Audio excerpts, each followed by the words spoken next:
ننګرهار پوهنتون کې د ماسترۍ برنامې لپاره ازموینه واخیستل شوه. د ازموینې ملي ادارې مالی او اداري رئیس شیخ معلم احمد حقانی وایي په دغه ازموینه کې 840 تنو ګډون کړی و چې د لوړو نمرو لرونکي 280 تنه به د 15 پوهنځیو 9 برنامو ته بریالي شي. الحمدلله نن موږ تاسو ټول د ننګرهار پوهنتون تقریبا د 9 ماسترۍ د 9 برنامو شاهدان یاستو چې د دغه برنامې لپاره تقریبا 801 کسانو ثبت نام کړی وو. د ننګرهار پوهنتون علمي مرستیال پوهندوی احسان الله ناصح د ازموینې د شفافیت ډاډ ورکوي. وایي راتلونکي کې د ماسترۍ ترڅنګ د دکتورا برنامو لپاره هم پلان شته.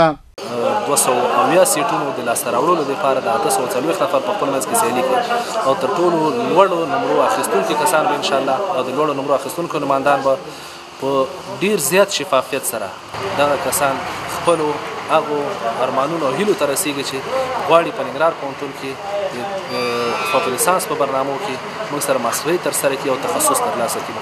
4 برنامې موږ نور ایجاد شوي دي.